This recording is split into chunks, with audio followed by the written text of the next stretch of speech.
आणि 3 महिला मंडळ घरात वाणी जपून वापरा. जरा सासू सासऱ्यांना बोलायचं बाण ठेवा.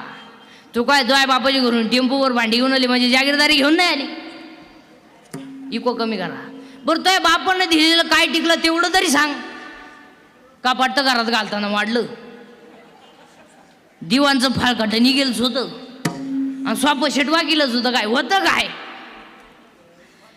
महिला म्हणतात तू एक वाक्य पाय पडू समका, तुम्हाला सासू सासऱ्यांना बोलायचा कोणताही अधिकार नाही. तुम्ही ज्याच्याशी लग्न केलंय काय तुमच्या डेअरिंग आहे ती त्याला दाखवायची. तो नाही म्हणलाय का भांडे घासायला, तो नाही म्हणलाय का धुणं धुवायला, मग तुम्हाला काय अधिकार आहे?